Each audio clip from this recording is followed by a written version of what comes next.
সবাইকে আসসালামু আলাইকুম। যে প্রচণ্ড গরম পড়েছে আর এই প্রচণ্ড গরমে শুধু ইচ্ছে করে ভর্তা দিয়ে 2-1 প্লেট ভাত অনায়াসেই খেয়ে নেই, আর অন্য কিছু খেতে ইচ্ছে করে না। সেজন্য আজকে বরবটি ভর্তা তৈরি করেছি, যেটা আপনাদের সাথে শেয়ার করব। আপনারাও খেয়ে বলবেন আমার রেসিপিটি কেমন হলো। খেতে অনেক বেশি মজার, আপনারা চাইলে তৈরি করতে পারেন আর কমেন্টে এসে জানাবেন। রেসিপিটি ভালো লাগলে লাইক শেয়ার কমেন্ট করতে ভুলবেন না। চলে যাচ্ছে পুরো রেসিপিতে। আজকের এই বরবটি ভর্তা তৈরি করার জন্য চুলায় একটি হাঁড়ি বসিয়ে দিয়েছি, আর এখানে আমি কিছু বরবটি এবং সেই সাথে একটা আলু এরকম চিকন করে কেটে নিয়েছি যেন ভর্তাটা একটু আঠালো হয়। সেজন্য আসলে আলুটা দেওয়া খেতে ভীষণ মজা লাগবে। আর এখানে আমি প্রায় 2 কাপের মতো বরবটি নিয়েছিলাম, সেই সাথে একটা বড় সাইজের টমেটো স্লাইস করে দিয়ে দিলাম এবং প্রায় 3-4টির মতো বড় চিংড়ি ছিল, সেটাকে ছোটো ছোটো টুকরো করে দিয়ে দিতে হবে।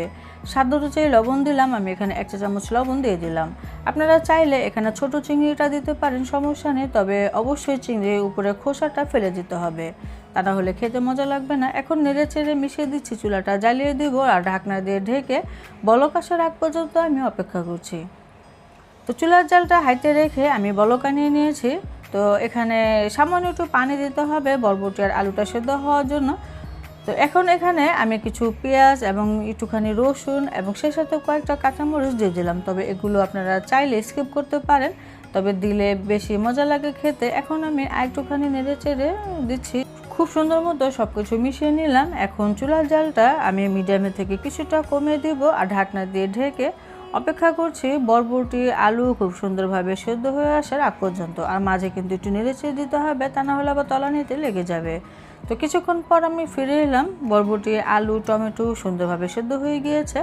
এখন আমি একটু নেড়েচেড়ে দিচ্ছি।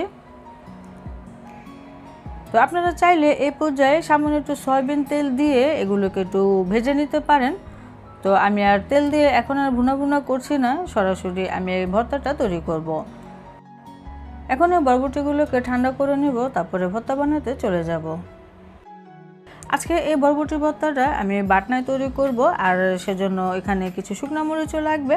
তো আমি এই বরবটি ভর্তার জন্য প্রথম থেকে কিছু শুকনো মরিচ তেলে ভেজে নিয়েছিলাম। তো পরিমাণ মতো মরিচ দিতে হবে, যার যার ইচ্ছে মতো বাইরে কমিয়ে দেওয়া যাবে।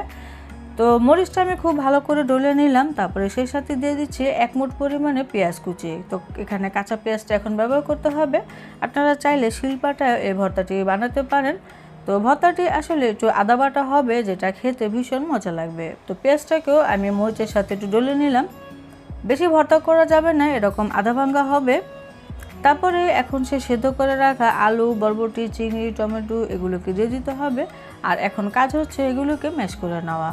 তো এভাবে করে আমি ভর্তাটা তৈরি করে নেব। আর এই গরম গরম ভাতের সাথে এই ভর্তাটা খেতে অনেক বেশি মজা লাগে। আপনারাও চেষ্টা করবেন এরকম বরবটি ভর্তা বানাতে, আর ভর্তার মধ্যে অবশ্যই চেষ্টা করবেন কয়েকটা চিংড়ি মাছ দিতে, এতে করে ভর্তার স্বাদ অনেক গুণে বেড়ে যায়। তো যখন নাকি বরবটি ম্যাশ হয়ে যাবে, তখন আমি এখানে 1 মুঠ পরিমাণে ধনিয়া পাতা দিয়ে তারপরে খুব ভালো করে একটুখানি ম্যাশ করে নিচ্ছি।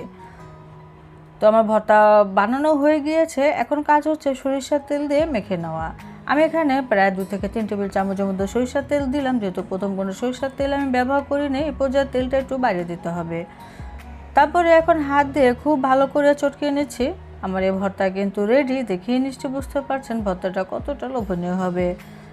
তো গরম ভাতের সাথে এই ভর্তাটা খেতে এত মজা লাগে, আপনারাও তৈরি করবেন আর কমেন্টে বলবেন আর এই রেসিপিটি কেমন হলো।